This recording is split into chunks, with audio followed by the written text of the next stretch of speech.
Telangana CM Revanth Reddy గారు వచ్చిన తర్వాత రియల్ ఎస్టేట్ రంగం పరిస్థితి ఎలా ఉంది? ఎవరికైనా సరే బతకాలంటే ఒక మూడు విషయాలు అయితే కావాలి. ఖానా, కపడ, మకాన్. ఈ మూడు అయితే ఖచ్చితంగా కావాల్సింది. ఇదే రేవంత్ రెడ్డి గారు వచ్చినప్పుడు మనకు బంగారం విలువ 65,000 ఉండేది. ఈ రోజుకి ₹1,00,000 చేరుకుంది. సో ప్రైస్ పెరిగిన తప్ప తగ్గలేదు. ఇవన్నీ కూడా వచ్చేది ఎక్కడి నుంచి? భూమి నుంచే. అదే భూమిని మీద నమ్ముకున్న వాళ్ళకి మాత్రం ప్రైస్ ఎందుకు పడిపోతుంది? అది కేవలం ఒక భ్రమలో మాత్రమే ఉన్నారు. ఎప్పుడు స్టార్ట్ అయింది జర్నీ? అంటే ఫస్ట్ ఫ్రీలాన్స్ కదా? అరౌండ్ 2013 తర్వాత నుంచి నేను ఫ్రీలాన్స్ గా చేయడం మొదలు పెట్టాను. 10-15 years నుంచి ఆల్మోస్ట్ 1,000 plots దాకా ఇండివిజువల్ గా అమ్మడం జరిగింది. 1000 plots. Yes. ఎవరైతే ఎక్కువగా మాటలు చెప్పేస్తూ ఉంటారో ఖచ్చితంగా వాళ్ళు సక్సెస్ అయిపోతారు అంటుంటారు. అది నిజమేనా? మాటలు చెప్తూనే మూటలు వస్తాయి. ఆటో డ్రైవర్ గా జర్నీ స్టార్ట్ అయిన ఒక వ్యక్తి ఆడి కారు వరకు వెళ్తారు అన్న మాటలు మేము వింటా ఉంటాం. REU అంటే రియల్ ఎస్టేట్ యూనివర్సిటీ అని చెప్పేసి ఒకటి స్టార్ట్ చేయడం జరిగింది. ఆటో నుంచి ఆడి కారు ఏ విధంగా వచ్చారు, ఎర్ర బస్సు కూడా లేని వాళ్ళు ఎయిర్ బస్ ఎక్కినారు మా దగ్గర. ఒకప్పుడు మనకు వైఎస్ రాజశేఖర రెడ్డి గారు ఉన్నప్పుడు అప్పుడు ఔటర్ రింగ్ రోడ్ అని చెప్పడం జరిగింది. సో ఇప్పుడు మన దాన్ని ప్రతి ఒక్క ఫ్యామిలీ ఎంజాయ్ చేయడం జరుగుతుంది. తర్వాత మెట్రోపాలిటన్ రైల్ సంబంధించి హైదరాబాద్ మెట్రో రైల్ వాడుతున్న సందర్భం ఉంది. అంటే ఇన్ఫ్రాస్ట్రక్చర్ పెరుగుతూ వస్తుంది. ఏ గవర్నమెంట్ వచ్చినా సరే ఇన్ఫ్రాస్ట్రక్చర్ పెరుగుతుంది తప్ప వాళ్ళు వద్దనుకోరు. వెస్ట్ హైదరాబాద్ అలాగే ఫోర్త్ సిటీలో ఇక్కడ ఏమైనా చేంజెస్ వచ్చే అవకాశాలు ఉన్నాయంటారు? వెస్ట్ సిటీకి సంబంధించి మనకు చెప్పాలంటే ప్రైసెస్ అనేది ఒక మిడిల్ క్లాస్ ఫ్యామిలీకి అయితే అందే పరిస్థితితో లేదు. మన కూడా రీసెంట్ గా జరిగిన ఇన్సిడెంట్ చెప్తాను. 5 days లోనే ఆల్మోస్ట్ 1,200 crores సేల్ చేయడం జరిగింది. 5 days లో 1,200 crores. సో చంద్రశేఖర్ రెడ్డి గారు వెస్ట్ హైదరాబాద్ లో అలాగే ఫోర్త్ సిటీలో మీ ప్రాజెక్ట్స్ ఏమైనా ఉన్నాయి? వెస్ట్ సైడ్ సంబంధించి వికారాబాద్ రూట్ లో మనకు 150 acres సంబంధించి వెంచర్ స్టార్ట్ అయిపోయింది.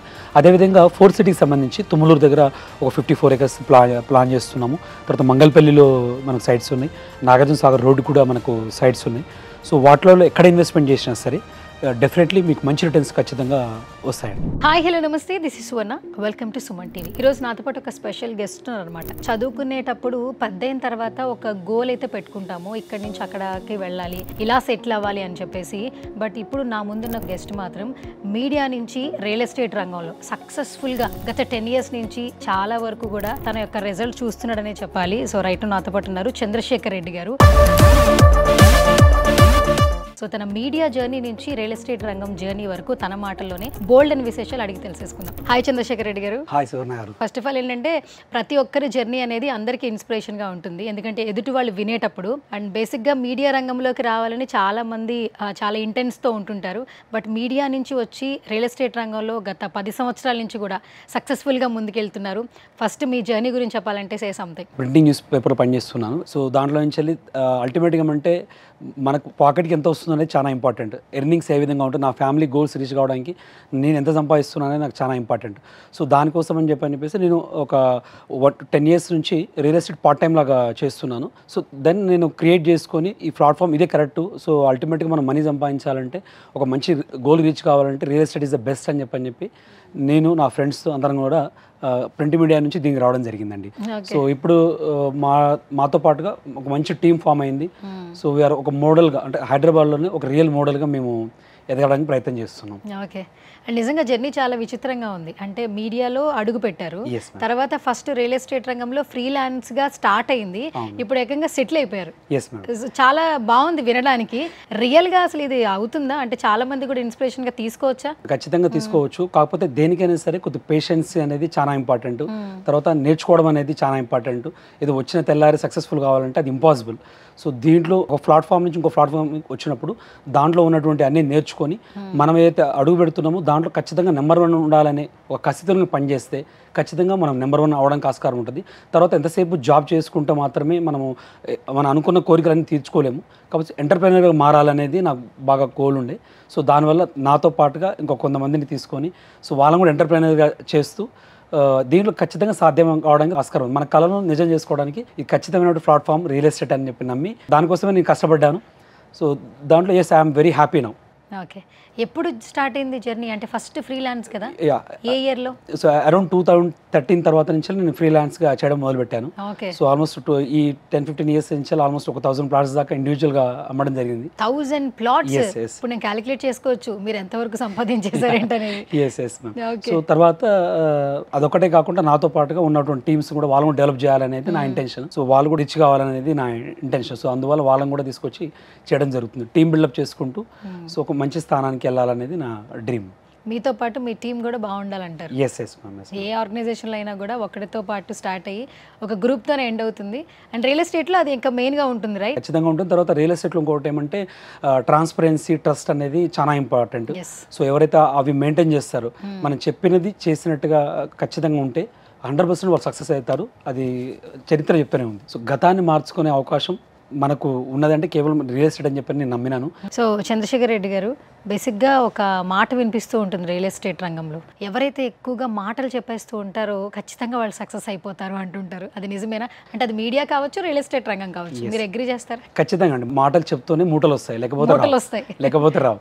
సో కాబట్టి మనం మాటలతోనే మూటలు తెచ్చుకోవాలి. కాబట్టి మార్కెటింగ్, సో ఖచ్చితంగా మార్కెటింగ్లో మనం సక్సెస్ఫుల్ అయితేనే మనకు అనుకుని సాధించడానికి ఆస్కారం ఉంటుంది. అది వాస్తవం. రియల్ ఎస్టేట్ రంగం గురించి చాలా మందికి చాలా డౌట్స్ ఉంటాయి. సో ఈ రోజు మన వీడియోలో చాలా క్లారిటీ అయితే తీసుకుందాము.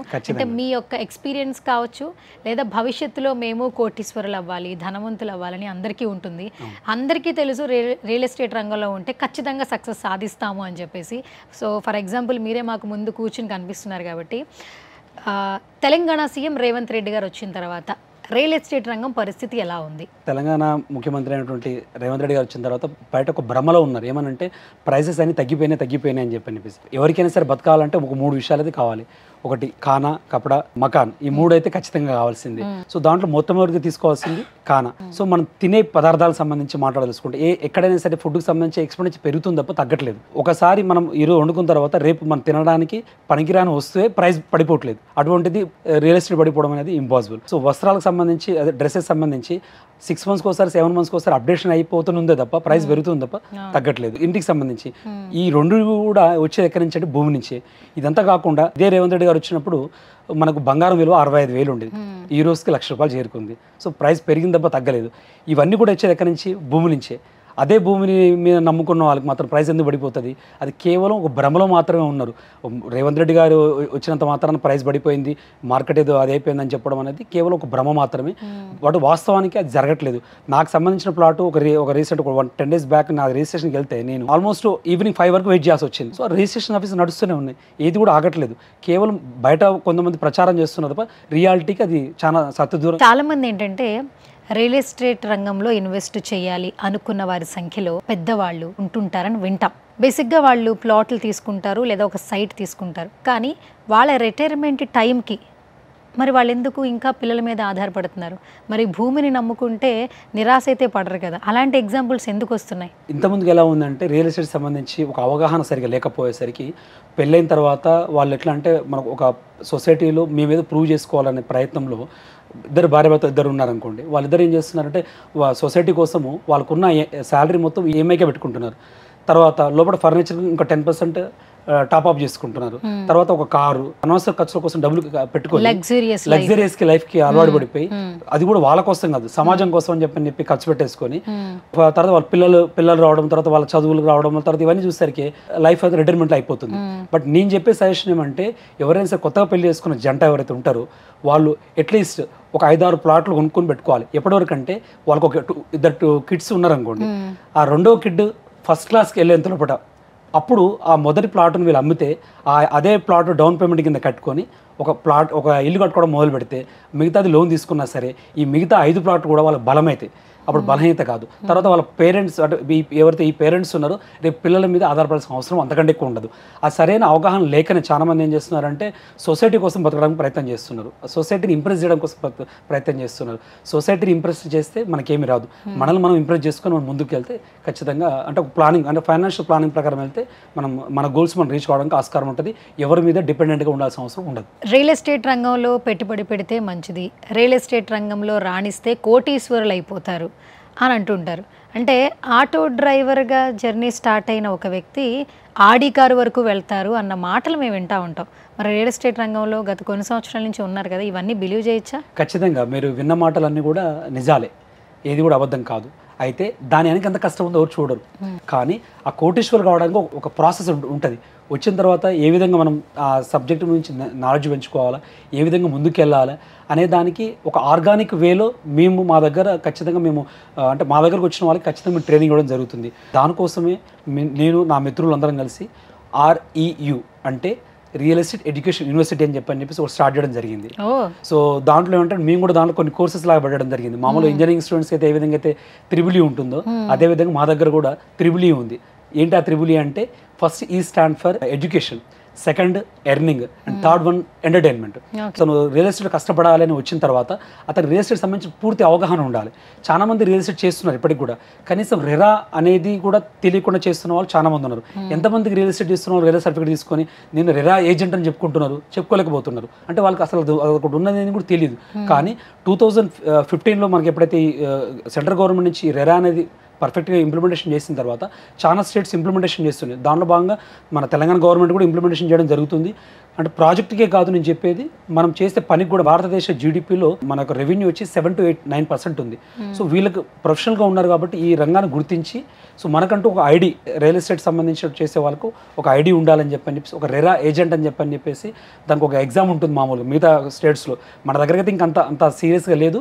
కానీ ఎవరైనా సరే సర్టిఫికేట్ తీసుకొని దానికి సంబంధించిన ఎడ్యుకేషన్ పెంచుకొని ఏ విధంగా వాళ్ళు ముందుకు రావాలి అనేది మా దగ్గర దానికి ఎవ్రీ థర్స్డే రోజు మీటింగ్ పెట్టడం జరుగుతుంది. వాళ్ళకి ఎడ్యుకేట్ చేయడం జరుగుతుంది. ఆ ఎడ్యుకేషన్ నుంచి ఏ విధంగా ఎర్నింగ్స్ నేర్చుకోవడం జరుగుతుంది.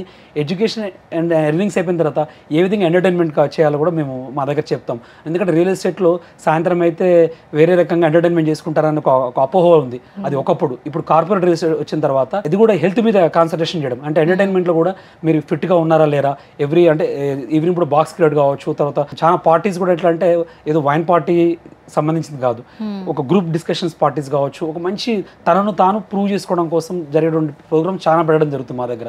సో మా దగ్గరకు వచ్చిన వాళ్ళు కూడా చాలా మంది మీరన్నట్టుగా ఆటో నుంచి ఆడి కార్ ఏ విధంగా వచ్చారు, ఎర్ర బస్సు కూడా లేని వాళ్ళు ఎయిర్ బస్ ఎక్కినారు మా దగ్గర. ఎక్కారు. సో అటువంటి మా దగ్గర ప్రూవ్ అయ్యి ఉంది. So there is a possibility అయితే ఖచ్చితంగా ఉంది. కానీ దానికి ఒక టైం ప్రాసెస్ అనేది ఉంటుంది. ఈ రోజే వచ్చి నేను నాకు రేపే ఇమీడియట్గా కావాలంటే కాదు, ఏదైనా ఒక టైం ప్రాసెస్ ఉంటుంది. డెడికేషన్గా మినిమం 100 days 120 days అతను పర్ఫెక్ట్గా దాని ఎడ్యుకేషన్ ఎర్నింగ్ చేస్తే ఖచ్చితంగా అతను సాధించుకోవడానికి ఆస్కారం అయితే ఉంది. ఓకే. సో చంద్ర గారు, ఇంతకుముందు మీరు ఒక మాట అన్నారు, రియల్ ఎస్టేట్ రంగంలో కూడా రాణించాలంటే దానికి ఎలా ఉండాలి అని కూడా మేము నేర్పిస్తాము దానికి తగ్గట్టు. అంటే ఇప్పుడు ఏదో ఒక కోర్స్ చేస్తున్నట్టు ఆ గైడెన్స్ ఇవ్వడం. నేను ఎప్పుడు వినలేదు రియల్ ఎస్టేట్ రంగంలో కూడా ఒక కోర్స్ ఉంటుంది, ఇలాంటి గైడెన్స్ ఉంటుంది అని చెప్పి. అంటే మీరే దాన్ని ఇంట్రడ్యూస్ చేశారా, లేదంటే మీ టీం నుంచి ఈ థింకింగ్ అనేది బయటకు వచ్చింది? రియల్ ఎస్టేట్ అనగానే ఒక అనార్గనైజ్డ్ సెక్టార్ యాక్చువల్గా, దానికి ఒక సిస్టమేటిక్ అంటే ఏం లేదు. సో మేమేమనుకున్నాం అంటే నేను మా ఫ్రెండ్స్ అందరూ, అతను కూడా మీడియాలో పనిచేసిన ఫ్రెండ్స్ ఉన్నారు, ఇంకొక ఇద్దరు ఉన్నాము, మొత్తం నలుగురం కలిసి డిస్కషన్ చేసుకున్నప్పుడు దీనికి ఒక ఆర్గనైజ్ సెక్టార్గా మనం చేయాలా. తర్వాత ఏదో రియల్ ఎస్టేట్ చేస్తున్నారు వెళ్ళిపోతున్నారు, ఒక పబ్లిక్లో కూడా ఒక నెగిటివిటీ కూడా ఉంది. అంటే మోసం చేస్తారు, తర్వాత సరే అంటే అన్ని అబద్ధాలు ఆడే ప్లాట్లు అమ్ముతారు అని చెప్పి ఒక ఫోబియా ఉంది. కాదు, రియాలిటీగా వేరే ఉంది. రియలిస్టిక్గా అమ్ముతారు అని చెప్పి రియల్ ఎస్టేట్ అంటే అర్థం రియలిస్టిక్గా ఉండాలని. సో దానికోసం మేము ఏం చేసామంటే ఒక సెక్టార్ వైజ్గా ఆర్గనైజ్గా చేస్తూ ఏ విధంగా ముందుకెళ్ళాలి. తర్వాత ఈ ఇండస్ట్రీలో పార్ట్ టైం చేసే వాళ్ళు చాలా మంది ఉన్నారు, ఫుల్ టైం చేసే వాళ్ళు చాలా మంది ఉన్నారు. సో మనకు ఒక మంచి ప్లాట్ఫామ్ మనం ఇస్తే, చాలామంది బయట మార్కెట్లో చాలా మంచి ఎక్స్పర్ట్స్ ఉన్నారు, సరైన ప్లాట్ఫామ్ లేదు, సరైన గైడెన్స్ లేదు. అది మనం ఇస్తే, మన ద్వారా ఇస్తే, సో ఎక్కడైనా సరే ఆల్ ఓవర్ మీరు ఇండియాలో ఎక్కడైనా సరే రియల్ ఎస్టేట్ చేసినా సరే నేర్చుకున్న దాన్ని ఇంప్లిమెంటేషన్ చేస్తే మీరు మంచి స్థాయికి వెళ్ళాలనేది ఉద్దేశంతో మీరు నలుగురు కూర్చొని బిల్డింగ్ అయినా సరే 4 పిల్లర్స్ కావాలి, ప్లాట్ అమ్మాలంటే 4 రాళ్ళు కావాలి, ఒక మంచి ఐడియా రావాలంటే కూడా ఈ నలుగురు వ్యక్తులతో కలుసుకొని మేము ఒక మంచి ఐడియాతో బయట రావడం జరిగింది. దాని పేరే REU లేదా రియల్ ఎస్టేట్ యూనివర్సిటీ అని చెప్పి పిలవడం జరుగుతుంది. ప్రస్తుతం మా దాంట్లో మోర్ దాన్ 1400 పీపుల్ ట్రైన్ అవుతున్నారు, వర్క్ చేస్తున్నారు. దీంట్లో నీకు చెప్పిన ప్రతి ఒక్కటి ఎంజాయ్ చేస్తున్నారు, ఎర్నింగ్ చేస్తున్నారు, ఎంటర్టైన్మెంట్ చేస్తున్నారు, అండ్ ఎడ్యుకేషన్ కూడా చేసుకుంటున్నారు. చంద్రజీ, ఒక అంటే స్ట్రైట్ పాయింట్, ఏ పని చేసినా దాంట్లో సక్సెస్ రేట్ చూస్తాం, రైట్? రియల్ ఎస్టేట్ రంగంలో సక్సెస్ అవుతున్నాము, రియల్ ఎస్టేట్ రంగంలో కోటీశ్వరులు అవుతున్నామని చెప్తున్నారు. కానీ రియల్ ఎస్టేట్ రంగంలో రాణించాలంటే ఫ్యూచర్ ఏంటి అని అడుగుతారు. అంటే పేరెంట్స్ పిల్లల్ని అడుగుతారు, లేదంటే భార్య భర్తను అడుగుతూ ఉంటుంది. సో ఫ్యూచర్ ఏంటి, మా హస్బెండ్ ఇక్కడ పనిచేస్తున్నారు, రేపు పిల్లలకి ఒక ఏది ఉంది ఆపర్చునిటీ అనిపిస్తూ ఉంటుంది. లైక్ ఒక హెల్త్ పాలసీ ఎగ్జాంపుల్గా, ఒక పాలసీ తీసుకోమని ఒక పాలసీదారుడు పాలసీ తీసుకోమన్నా కూడా టైం తీసుకునే టైంలో ఒక ప్లాట్ తీసుకోండి అంటే ఆ క్లయింట్ త్వరగా ఒప్పుకునే సిచ్యువేషన్స్ రైట్ నౌ లేదు. అది ఖచ్చితంగా ఆపోజిట్ మాట్లాడే ఆ పర్సన్ ఇచ్చే ట్రస్ట్ మీదే రియల్ ఎస్టేట్ రంగంలో సక్సెస్ అవ్వగలం. ఈ రోజుల్లో రియల్ ఎస్టేట్ రంగానికి సక్సెస్ రేటు ఎంత అంటే మీరు ఇచ్చే ఆన్సర్ ఏంటి? మీరు చెప్పిన మాట వాస్తవం. మనం కస్టమర్ని మోటివేట్ చేయాలి అన్నప్పుడు కస్టమర్కి మనం చెప్పాల్సింది మన ప్రోడక్ట్ గురించి చెప్పాలి, తర్వాత అతను ఎడ్యుకేట్ చేయాలి. యాక్చువల్గా చాలామంది ఏం చేస్తారంటే ప్లాట్ అమ్మితే మనకు అదొక నెంబర్ మాత్రమే, కానీ కస్టమర్స్కి అదొక జీవితం, అదొక లైఫ్, అదొక సెంటిమెంట్. కొంతమంది మా దగ్గరకు వస్తారు, ఒక ప్లాట్ విషయంలో కొందామనుకో వచ్చిన తర్వాత మా ప్రైస్ వాళ్ళ ప్రైస్ కొద్దిగా తగ్గితే వాళ్ళు ఎమోషనల్గా అంటే ఏడ్ చేస్తారు, అరే ఈ ప్లాట్ కొనలేకపోతున్నామే అని. ఎందుకంటే ఒక ఎమోషన్. సో ఆ ఎమోషన్ లాంటి కస్టమర్స్ని మనము మన కాన్ఫిడెన్స్గా వాళ్ళకి ఎడ్యుకేట్ చేసి మనం అమ్మగలిగితే 100% రేషియో కరెక్ట్గా అవుతుంది. కానీ ఎంతసేపు నీ ప్లాట్లు మాత్రం అమ్ముకుంటూ పోతా అనుకుంటే మాత్రం ఆ రేషియో చాలా తక్కువ ఉంటుంది. అంటే అతను ఒకసారి ప్లాట్ అమ్మితే ఇంకోసారి అతని దగ్గర ఇంకో ప్లాట్ కొనడానికి ఎవరు రారు. అంటే మీరు ఎమోషన్తో బిజినెస్ చేస్తున్నారు. ఎమోషన్తోనని కాదు, వాళ్ళు ఆ ఎమోషన్ కూడా ఎడ్యుకేషన్తో వాళ్ళకి ఎడ్యుకేట్ చేసి, అంటే ప్లాట్ కొనలేకపోతున్నాను అన్నప్పుడు ఒక చిన్న ఎగ్జాంపుల్ చెప్తాను. వాళ్ళు వచ్చి మా దగ్గరికి మీ ప్లాట్ కొనలేకపోతున్నాం, ఏ విధంగా మాకు చాలా ఇబ్బంది అవుతుంది, సో అమౌంట్ షార్ట్ ఫాల్ అవుతుంది అని చెప్పడం జరిగింది. వాళ్ళకి మీ లోన్ ద్వారా మీరు ప్లాట్ కొనవచ్చు అని చెప్పడం జరిగింది. సో లోన్లో పోతే కూడా వాళ్ళకి ఏమవుతుందంటే కొద్దిగా సిబిల్ స్కోర్ ప్రాబ్లం వల్ల అప్పుడు కూడా కొనలేకపోయినారు. అప్పుడు ఏం చెప్పినామంటే మీరు నలుగురితో కలిస్తే సాయంత్రం పార్టీ చేసుకుంటారు, అదే నలుగురితో కలిసి నలుగురు కలిసి ఒక ప్లాట్ చేసుకుంటే సపోజ్ మీ దగ్గర 10 lakhs ఉన్నాయి, ఇంకో 10 lakhs, ఇంకో 10 lakhs, ఇంకో 10, నలుగురు వెళ్తే 40 లక్షల ప్లాట్ వస్తుంది. సో మీ నలుగురు కలిసి ప్లాట్ తీసుకుంటే బాగుంటుందని చెప్తూనే అతను అవును నేను చెప్తే నలుగురు వింటారని చెప్పి వాళ్ళ ఫ్రెండ్స్ తీసుకురావడం జరిగింది. వాళ్ళ ఫ్రెండ్స్ కూడా అందరూ కూడా చెప్పడం జరిగింది, మేము ఒకటేసారి పెద్ద ప్లాట్ తీసుకోలేము కానీ ఈ విధంగా అయితే మేము చేసుకోవడం జరుగుతుందని చెప్పి తీసుకున్నారు. ఎనీ ఫైనాన్షియల్ అసిస్టెంట్ కావచ్చు, తర్వాత రేపటి ఎక్కడైనా ప్లాట్ కొనాలంటే సో మమ్మల్ని అప్రోచ్ అవుతున్నారు. సో నా ఇంటెన్షన్ ఏమంటే ఆ సెంటిమెంట్ని మేము ఎన్కరేజ్ చేసుకోవడానికి ప్రయత్నం చేయం, ఆ సెంటిమెంట్ని వాళ్ళని ఎడ్యుకేట్ చేసి ఏ విధంగా వాళ్ళకి బెటర్గా ఉండాలనే ప్రయత్నం ఖచ్చితంగా చేస్తాం. ఎప్పుడైతే అట్లా చెప్తామో వాళ్ళు కూడా ట్రస్ట్ పెరుగుతుంది. అప్పుడు మీరు అన్నట్టుగా ఆ సేల్స్లో ఆ కాన్ఫిడెన్స్లో ఖచ్చితంగా 100 out of 100కి రేషియో మనము సేల్ చేయడానికి ఆస్కారం అయితే ఉంటుంది. అండ్ గత కొద్ది నెలల నుంచి ఒక మాట వినిపిస్తోంది, అది ధైర్యంగా అడుగుతాను ఓపెన్గా. రియల్ ఎస్టేట్ రంగం పని అయిపోయింది, సో ఇప్పుడు రియల్ ఎస్టేట్ రంగంలో ప్లాట్ కొంటారు అనేది పక్కన పెడితే రియల్ ఎస్టేట్ రంగంలో సక్సెస్ రేట్ పడిపోయింది అన్న మాట ఎక్కువగా వినిపిస్తోంది. అసలు భవిష్యత్తులో హైదరాబాద్లో రియల్ ఎస్టేట్ రంగం నెక్స్ట్ ఏం చేయబోతుంది? అసలు రియల్ ఎస్టేట్ రంగానికి భవిష్యత్తు ఉందా లేదా? వాస్తవానికి హైదరాబాద్లో ఉన్న రియల్ ఎస్టేట్ చేసే వాళ్ళందరికీ చాలా అదృష్టవంతులని చెప్పాలి. ప్రపంచంలో ఏ సిటీకి లేనంత బెటర్మెంట్ లైఫ్ హైదరాబాద్లో రియల్ ఎస్టేట్ చేసే వాళ్ళకి అవకాశం ఉంది. ఎందుకంటే మన దగ్గర ఉన్నటువంటి ఇన్ఫ్రాస్ట్రక్చర్ అంతా బాగుంది. తర్వాత గవర్నమెంట్ పాలసీస్ కావచ్చు, ఏ గవర్నమెంట్ అయినా సరే తనను తాను ప్రూవ్ చేసుకోవడానికి మంచి మంచి పాలసీలు తీసుకోవడానికి ఆస్కారం ఉంది. ఒకప్పుడు మనకు వైఎస్ రాజశేఖర రెడ్డి గారు ఉన్నప్పుడు అప్పుడు ఔటర్ రింగ్ రోడ్ అని చెప్పడం జరిగింది. సో ఇప్పుడు మన దాన్ని ప్రతి ఒక్క ఫ్యామిలీ ఎంజాయ్ చేయడం జరుగుతుంది. తర్వాత మెట్రో రైల్ సంబంధించి హైదరాబాద్ మెట్రో రైల్ వాడుతున్న సందర్భం ఉంది. అంటే ఇన్ఫ్రాస్ట్రక్చర్ పెరుగుతూ వస్తుంది. ఏ గవర్నమెంట్ వచ్చినా సరే ఇన్ఫ్రాస్ట్రక్చర్ పెరుగుతుంది తప్ప ఏ గవర్నమెంట్ అయితే వాళ్ళు ప్రూవ్ చేసుకోవాల్సిన పరిస్థితే తప్ప వాళ్ళు వద్దనుకోరు. కాబట్టి ఖచ్చితంగా వాళ్ళని ప్రూవ్ చేసుకునే విషయంలో హైదరాబాద్లో మాత్రం ఏమవుతుందంటే హైరేజ్ అపార్ట్మెంట్స్ కూడా ఇప్పుడు వచ్చిన తర్వాత స్కై స్కేపర్స్ చాలా పెరిగిపోయినాయి. బయట స్టేట్స్లో మన స్టేట్స్కు భారతదేశంలో ఎక్కడ లేని ఒక ఫెసిలిటీ మన తెలంగాణలో హైదరాబాద్కు ఉంది. అదేంటంటే అపార్ట్మెంట్ కట్టిన తర్వాత అంటే ఒక 1 acre ల్యాండ్లో ఇదే ఢిల్లీలో కనుక నేను 1 acre ల్యాండ్లో అపార్ట్మెంట్ కడితే హైరేజ్ అపార్ట్మెంట్ కడితే నాకు అక్కడ గవర్నమెంట్ 3,50,000 ఎస్ఎఫ్టీకి మాత్రం పర్మిషన్ ఇస్తుంది. అదే హైదరాబాద్లో 5 లక్షల ఎస్ఎఫ్టీ కూడా పర్మిషన్ ఉంటుంది.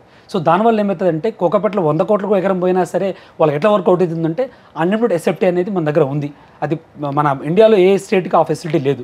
తర్వాత సో హైదరాబాద్కి సంబంధించి గవర్నమెంట్ ఏం చేసిందంటే హెచ్ఎంఆర్గా విస్తరించింది. హైదరాబాద్ మెట్రోపాలిటన్ రీజియన్గా తీసుకోవడం జరిగింది. ఇంతకుముందుకు హెచ్ఎండిఏ పరిధి ఎంతవరకు ఉండేది? 7,452 స్క్వేర్ కిలోమీటర్స్ మాత్రమే ఉండేది. ఇప్పుడు అది కాస్త 40% పెంచి ఆల్మోస్ట్ 10,452 స్క్వేర్ కిలోమీటర్స్ పెంచింది. అంటే చెప్పాలంటే 2047 వరకు మన ప్రస్తుత జనాభా ప్రస్తుతానికి ఈరోజు హైదరాబాద్లో 1,50,00,000 జనాభా ఉంది. ఆ జనాభా కాస్త 2047 వరకు 2 కోట్లకు చేరుకుంటే ప్రపంచంలోనే న్యూయార్క్ సిటీ తర్వాత హైయెస్ట్ పాపులేటెడ్ ఉన్న సిటీ ఏదైనా ఉందంటే మన హైదరాబాదే. అంటే అంత పరిధి పెంచుకోవడానికి హైదరాబాద్లో ఉంది. సో అంత స్కోప్ హైదరాబాద్లో ఉంది. తర్వాత సోషల్ ఇన్ఫ్రాస్ట్రక్చర్ కావచ్చు, తర్వాత దక్కన్ పీఠభూమి, తర్వాత మనకు ఇంకో బ్యూటీ ఏమంటే హైదరాబాద్ అంటే పక్కన నైబర్హుడ్ స్టేట్స్ అంటే బెంగళూరు కావచ్చు, ఆంధ్రప్రదేశ్ కావచ్చు, తర్వాత ఈవెన్ కేరళ కావచ్చు, చెన్నై కావచ్చు, మన దగ్గర మీరు ఎలా చెప్పాలంటే అన్ని రకాలైనటువంటి సమ్మేళనం అన్ని రకాలైనటువంటి పీపుల్ ఇక్కడ మన దగ్గర లివింగ్ వాళ్ళు అలవాటు పడిపోతారు. 5 రూపీస్కి భోజనం దొరుకుతుంది, 5000 రూపీస్కి భోజనం దొరుకుతుంది. ఇక్కడ 5000 రూపాయలకు ఒక హౌస్ దొరుకుతుంది. ఇదే హైదరాబాద్లో 50,000 రూపాయలకి ఒక హౌస్ దొరుకుతుంది. అంటే లివింగ్ కాస్ట్ అనేది ఎవరికైనా సరే సరిదిద్దుకోవడానికి మన దగ్గర ఉంటుంది. హైదరాబాద్కి వచ్చి ఒక 2 ఇయర్స్ ఉన్న తర్వాత మళ్ళీ వాళ్ళ సొంత ఇంటికి పోవడానికి ఇష్టపడరు. అంటే ఇక్కడ ఉన్నట్టు వాతావరణం అటువంటి మంచి వాతావరణం, ఇక్కడ ఉన్నట్టు సోషల్ ఇన్ఫ్రాస్ట్రక్చర్ అంత మంచిగా ఉంది. మీరు ఈవెన్ రోడ్స్ కూడా గవర్నమెంట్ కూడా రోడ్స్ కూడా 6 lanes 8 lanes, తర్వాత ఈవెన్ ఇంటర్నల్ రోడ్స్ కూడా ఇప్పుడు నియోపోలిస్ తీసుకున్నాం 120 feet చేయడం జరుగుతుంది. తర్వాత ఇప్పుడు కొత్తగా ప్రపోజ్ చేసినటువంటి ఫ్యూచర్ సిటీ ఉంది, 4th city అని చెప్పడం జరుగుతుంది. అక్కడ కూడా చాలా వాస్ట్గా డెవలప్మెంట్ చేయడం జరుగుతుంది. ఇవన్నీ చూస్తుంటే హైదరాబాద్ 2047 వరకల్లా next generation very lucky generation వాస్తవం చెప్తున్నాను. సో హైదరాబాద్లో రియల్ ఎస్టేట్ చేసే వాళ్ళకు మంచి అవకాశం. ఎందుకంటే ఇప్పుడు హైదరాబాద్లో రియల్ ఎస్టేట్ ఎవరు చేస్తున్నారంటే not only Hyderabad, apart from Hyderabad Bengaluru నుంచి కావచ్చు, గోద్రేజ్ కావచ్చు, ప్రెస్టేజ్ కావచ్చు, కొన్ని పెద్ద పెద్ద కంపెనీస్ వాళ్ళు వచ్చి ఇక్కడ మార్కెటింగ్ చేస్తున్నారు. కొనే కస్టమర్స్ కూడా ఆల్ ఓవర్ ఇండియా వచ్చి కొంటున్నారు. తర్వాత ఇప్పటికీ హైదరాబాద్లో కూడా ప్రైసెస్ ఎక్కువ లేవు. ఎందుకంటే ఇప్పటికి 10,000 ఎస్ఎఫ్టీ దొరుకుతుంది, 3,500 రూపీస్ ఎస్ఎఫ్టీ దొరుకుతుంది. అదే హైదరాబాద్లో 4,000 రూపాయలకు గజం దొరుకుతుంది, ₹1,00,000 గజం దొరుకుతుంది. So compared to other states, other cities, we are the best. మంచి ఎమ్యూనిటీస్తోని మంచిగా ఉన్నాయి కాబట్టి హైదరాబాద్కి the real estate is the best. And next booming కూడా హైదరాబాద్ రియాలిటీ ఖచ్చితంగా ఉంటుందని నేను చెప్తాను. ఓకే. సో చంద్రశేఖర్ గారు, ఒక చిన్న మాట. ఇంతకు ముందు ఏంటంటే ఒక 15 ఏళ్ల ముందు, 20 ఏళ్ల ముందు మణికొండ సైడ్లో భూమి కొనమంటే ప్రమోట్ చేస్తున్నా కూడా ఎవరు కొనలేదంట. ఈ కొండల్లో గుట్టల్లో ఈ చెట్లలో కొనుక్కుని మేమేం చేసుకోవాలి అనేవారట. కానీ ఆఫ్టర్ 20 years తర్వాత ఇప్పుడు ప్రతి ఒక్కరూ మణికొండలో రెంట్ కొనడానికి ఎక్కువ పేమెంట్ పే చేస్తున్నారు. ఇప్పుడు ఒక ప్లాట్ కొనాలంటే అక్కడ ల్యాక్స్లోనే ఉంది యాక్చువల్లీ. ప్రతి ఒక్కరు ఎక్కడ ఉండాలరా అంటే మాదాపూర్, హైటెక్ సిటీ తర్వాత మణికొండ అని ప్రిఫర్ చేస్తున్నారు. ఇన్ ఫ్యూచర్ ఇప్పుడు మణికొండ ట్రెండ్ సెట్ చేసిన ప్లేస్ లాగా మీరు మీ థాట్ ప్రాసెస్లో ఒక ప్లేస్ గురించి చెప్పాలంటే ఏ ప్లేస్ చెప్తారు ఒక 20 years తర్వాత? సో సిటీ ఎప్పుడైనా సరే ఈ విధంగా గ్రోత్ అవుతుందని చెప్తే ఫస్ట్ అతను పిచ్చోళ్ళగా చూస్తారు. ఎందుకంటే వీడియో ఇక్కడ చెప్తున్నాడు అది ఎప్పటికీ పెరగదు అని చెప్పి ఒక ఫోబియా పబ్లిక్లో ఉంటుంది. కానీ ఎవరైతే ముందు విజన్గా ఆలోచించి చేస్తారో వాళ్ళే సక్సెస్ అవుతారు. ఆ రోజు హైటెక్ సిటీ చెప్పినప్పుడు ఎవరు నమ్మలేదు. ఈ రోజు అందరు చూసిన తర్వాత మీరు చెప్పినట్టుగానే అప్పుడు మా రోజు చెప్తే కొనలేకపోయాను అని ఇప్పుడు బాధపడుతున్నారు. ఇప్పుడు చెప్పినప్పుడు కూడా అదే డైలాగ్ చెప్తే ఇప్పుడు కూడా కొంతమంది కొనట్లేరు. కానీ నా ఉద్దేశం ప్రకారం హైదరాబాద్లో 360 degrees ఎక్కడ పెట్టినా సరే ప్రాపర్గా పర్మిషన్ తీసుకొని హెచ్ఎండిఏ కావచ్చు, డిటీసీపీ కావచ్చు, ఏదైతే గవర్నమెంట్ నామ్స్ ప్రకారంగా తీసుకొని రెరా పర్మిషన్ తీసుకొని ఏ ప్రాజెక్టులో పెట్టినా సరే ఖచ్చితంగా మంచి రిటర్న్స్ వస్తాయి. అయితే దీంట్లో కొంతమంది ఏం చేస్తున్నారంటే షార్ట్ టర్మ్ కోసం పోతున్నారు. అంటే నాకు తక్కువ అమౌంట్లో మంచి రిటర్న్స్ రావాలని చెప్పేసి కొంతమంది రెరా పర్మిషన్ ఉందా లేదా అవేం చూసుకోకుండా ఓటీపీ అంటే వన్ టైం పేమెంట్ కోసం చెప్పేసి డబ్బులు ఇచ్చేసి కొంతమంది పేమెంట్ ఇచ్చేసి పోయి తర్వాత ఇబ్బంది పడుతున్నారు. అలా కాకుండా ఖచ్చితంగా మీరు పెట్టే ప్రతి రూపాయి జాగ్రత్తగా గవర్నమెంట్కి సంబంధించి అన్ని పర్మిషన్స్ ఉన్న చోట ఎక్కడైనా సరే ఔటర్ రింగ్ రోడ్ చుట్టూ ఎక్కడైనా సరే 360 degrees మీరు ఎక్కడ పెట్టినా సరే మంచి రిటర్న్స్ వస్తాయి. బట్ నాకు తెలిసి ఏమంటున్నానంటే ఒకప్పుడు కొండాపూర్ గచ్చిబౌలి చెప్పేవారు, తర్వాత మీరు చెప్పినట్టు ఆ సిటీ అది అయిపోయిన తర్వాత తెల్లాపూర్ దాకా పోయినారు. సో ఒకప్పుడు 4,000 5,000 రూపీస్ ఇక్కడ దొరికేది, ఇప్పుడు 15,000 అయిపోయింది. సో నా ఇంటెన్షన్ ఏమంటే సౌత్ హైదరాబాద్ కావచ్చు, అంటే శ్రీశైలం హైవే కావచ్చు, సాగర్ హైవే కావచ్చు, అక్కడ మంచి స్కోప్ అయితే ఉంది. దానికి 2 రీజన్స్ చెప్తారు. అంటే ఇప్పుడు గవర్నమెంట్ వచ్చి 4th city చెప్పిందని కాదు, ముందు నుంచి కూడా అక్కడ ఎయిర్పోర్ట్ అథారిటీ కూడా మనకు ఆల్రెడీ ఇంటర్నేషనల్ ఎయిర్పోర్ట్ అక్కడ ఉంది. తర్వాత అక్కడ మెడికల్ హబ్ రావడానికి ఆస్కారం ఉంది. అక్కడ సంబంధించి ఇంకోటి ఏమంటే స్పోర్ట్స్ అకాడమీ ఉంది. తర్వాత ఎక్కడ కూడా ఇంతవరకు భారతదేశంలో ఎక్కడ కూడా ఏఐ కోసం సపరేట్గా ఎక్కడ ఎవరు ల్యాండ్ అలాట్మెంట్ చేయలేదు. అక్కడ ఒక 200 ఎకరాలలో ఆర్టిఫిషియల్ ఇంటెలిజెన్స్ కోసం ఏఐ కోసం ఒక 200 ఎకరాలలో గవర్నమెంట్ అలాట్మెంట్ చేయడం జరిగింది. స్కిల్స్ డెవలప్మెంట్ కోసం అలాట్మెంట్ చేయడం జరిగింది. ఆ ఫార్మాసిటీ కాస్త ఇప్పుడు ఫ్యూచర్ సిటీగా కన్వర్ట్ చేయడం జరిగింది. సో నాకు తెలిసి అయితే ఆ సాగర్ హైవే నుంచి ఫ్యూచర్ సిటీ మధ్యలో ఎవరైనా పెడితే అంటే ప్రాపర్గా అన్ని పర్మిషన్స్ ఉండి వాళ్ళు పెడితే వాళ్ళు ఖచ్చితంగా నెక్స్ట్ దాన్ని మంచి రిటర్న్స్ అయితే వాళ్ళు ఖచ్చితంగా తీసుకోవడానికి ఆస్కారం అయితే ఉంది. మరి వెస్ట్ హైదరాబాద్ అలాగే 4th cityలో డెవలప్మెంట్స్ ఎలా ఉండబోతుంది? నెక్స్ట్ ఇక్కడ ఏమైనా చేంజెస్ వచ్చే అవకాశాలు ఉన్నాయంటారా? సో వెస్ట్ సిటీకి సంబంధించి మనకు చెప్పాలంటే వెస్ట్ సైడ్ ఆల్రెడీ చాలా డెవలప్మెంట్ అయిపోయి అంటే ప్రైసెస్ అనేది ఒక మిడిల్ క్లాస్ ఫ్యామిలీకి అయితే అందే పరిస్థితి లేదు, అదైతే వాస్తవం ఒప్పుకోవాల్సింది. కానీ మనకు హై రైజ్ అపార్ట్మెంట్స్ సంబంధించి కావచ్చు, ప్రీమియం కస్టమర్స్ మాత్రము మన కూడా రీసెంట్గా జరిగిన ఇన్సిడెంట్ చెప్తాను. 5 daysలోనే ఆల్మోస్ట్ 1,200 crores సేల్ చేయడం జరిగింది. 5 daysలో 1,200 crores సేల్స్. రియల్ ఎస్టేట్ లేదు అనుకునేది అంటే కేవలం అందుకే నేను చెప్తున్నా అది భ్రమ మాత్రమే. సో అక్కడ రియాలిటీ జరుగుతుంది. సో అదేవిధంగా మనకు సౌత్లో కూడా జరగడానికి ఆస్కారం ఉంది. అంటే ప్రైసెస్ అనేవి ఇంకా మనము అంటే ఒక మిడిల్ క్లాస్ ఫ్యామిలీ వాళ్ళు ఎఫర్ట్ పెట్టగలిగే పరిస్థితిలో ఇప్పుడు ఉన్నాం. అక్కడ కూడా ఇంకా లేట్ చేస్తే ఒక after 5 years or next government వచ్చి ఏ గవర్నమెంట్ వచ్చినా సరే మీరు ఆ ప్రైస్ కొనడం చాలా ఇంపాసిబుల్. రియల్ ఎస్టేట్లో ఒక సేయింగ్ ఏముందంటే ప్లాట్ కొనాలంటే ఎప్పుడు కొనాలని అంటారు. మేము ఏం చెప్తామంటే ఎప్పుడు కొనాలని ఆలోచించాల్సిన అవసరం లేదు. ఏ రోజు మీరు అనుకుంటారో ఆ రోజు కొనాలని ఖచ్చితంగా చెప్తాను. మీరు రేపటి కోసం ఆలోచించాల్సిన అవసరం లేదు. ఎందుకంటే రియల్ ఎస్టేట్లో ల్యాండ్ ప్రైస్ తక్కువగా అమ్మినట్టయితే ఇంత నేను ఎక్కడ వినలేదు. అదే ఈవెన్ స్టాక్స్ తీసుకోండి, స్టాక్స్ కూడా బాగా కరెక్షన్ జరిగింది. స్టాక్స్ ఏం చెప్తారు, ఎప్పుడైతే ప్రైస్ తక్కువ ఉంటే మనము ఆపర్చునిటీగా మలుచుకోవాలని చెప్తారు. కొంతమంది ఇప్పటికి అదే అడిగారు, రియల్ ఎస్టేట్ తక్కువ ఉందంటారు కదా, మరి ఏ విధంగా నడుస్తుంది? రియల్ ఎస్టేట్ తక్కువ ఉన్నప్పుడే ఎక్కువ ఇన్వెస్ట్మెంట్ పెట్టాలని నా ఇంటెన్షన్. అప్పుడు మంచి బెస్ట్ డీల్స్ మీకు దొరుకుతాయేమో, నిజంగా ఎక్స్ప్లోర్ చేయండి. కానీ పరిగెత్తేటప్పుడు రియల్ ఎస్టేట్ పరిగెత్తేటప్పుడు మీరు వచ్చినా మీకు అది దొరకదు. సో ఎప్పుడైతే మీరు అనుకుంటున్నారు కదా తక్కువ ఉందని, సో మరి ఇప్పుడే రైట్ టైం కదా, మరి ఇప్పుడు ఇన్వెస్ట్మెంట్ చేసుకుంటేనే కదా మీకు మరి రేపటినాడు ₹4 మీకు మిగలాలంటే ఎప్పుడైతే తక్కువ ఉందని మీరు అనుకుంటున్నారో అప్పుడు మీరు ఇన్వెస్ట్మెంట్ చేయడం కరెక్ట్ అని నా ఇంటెన్షన్. తర్వాత వెస్ట్ ఏ విధంగా డెవలప్ అయిందో సౌత్ కూడా అవకాశం అయితే ఉంది.